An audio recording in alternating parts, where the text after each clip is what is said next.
morning, beautiful people. I'm getting every ounce. I've had heaps of messages from people that are like, I'm moving countries. What are some tips? Here's my tips for moving country. I got gifted all this amazing makeup from W7, like heaps. So I'm gonna try using their makeup today. I don't understand how this contour shit works. But does this replace foundation? I don't understand. No, I think you foundation first, though, and then you contour. Oh, you foundation first? Contouring makeup is usually applied after foundation and concealer. Oh. Take 2.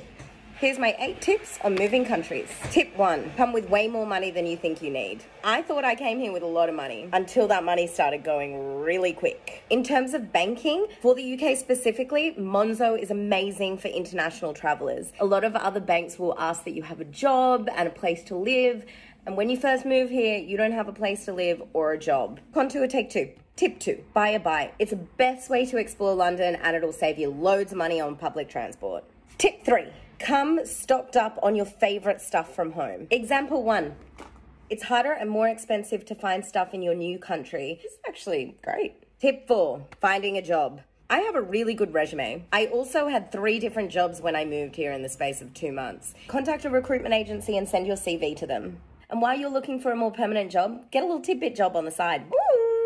It's gonna be lonely. For a while, you're gonna feel like you're leading 2 lives. And a lot of your time is gonna be speaking to friends and family from back home. Be patient and give yourself time. It takes so much longer to settle in than you think. Get out of the house. When I first moved to London, I would take myself on what I called my unemployment walks. It's so scary to move to a new city and not know anybody. And if you don't get out of the house, you're just gonna spend every day in your room. But take yourself on walks. It's free and it's an amazing way to explore your new city and see the sights. Finding a place to live was by far the hardest part about moving here. There's a goddamn housing crisis. Sign up to Facebook groups. Rent an Airbnb for your first month. That way you're not stressing about where you're gonna live.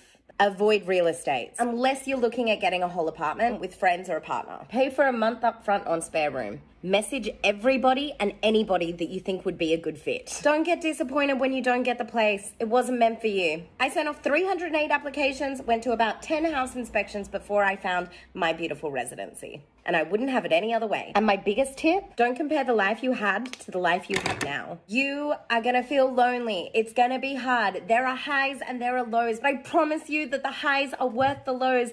And it's amazing that you get the opportunity to move to an incredible new country. Enjoy the experience and just take it as it comes. Do you want to move to London? Do not skip this video. My ebook, Across the Pond, An Expat's Guide to Moving and Living in London, shares absolutely everything you could ever want to know about moving to the capital. We're talking visas, cost of living, packing, healthcare, making friends in London, dating in London, getting a job in London, finding a place, and so much more. I promise you this ebook will save you months, possibly years, of figuring out life in the UK, making your move across the pond a little easier from the moment you land in Heathrow. So what are you waiting for? Link in bio. Happy Londoning. Follow for more. One of the best things about working in Riyadh is how easy it is to hop to Dubai for the weekend. We booked the trip 3 days before leaving and it cost us £100 for the flight and £50 per night for the Grand Millennium Hotel in Dubai. Especially as expats, we like to leave Riyadh for short weekend trips quite often. If you do that, you'll last a lot longer in the Middle East than if you stay for longer stretches. So I was thinking, you guys, we had been talking about, getting jobs abroad, and, the best option for you to do is, if you're going to travel abroad or live abroad, is to work remote. Now, I was thinking there are some good ways to make money as an expat. I'm a part of a couple of Black expat groups. Specifically, I'm in one for Merida. And we are always looking for people who braid hair, for people who cut hair, for estheticians, because our standard in the U.S., and sometimes our health standard and how we conduct waxes and things like that are not the same.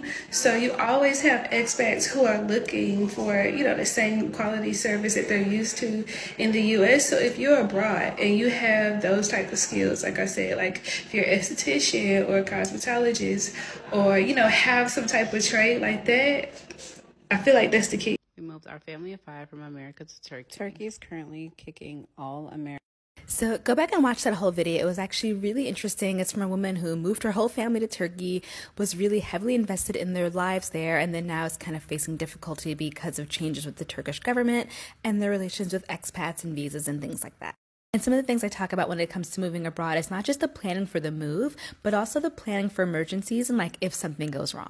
And I always say you absolutely have to have an exit strategy because countries can deny visas for any reason. They can pull your visa. They can kick you out of the country. Even if you didn't do anything wrong, they can just change because of politics, because of resources.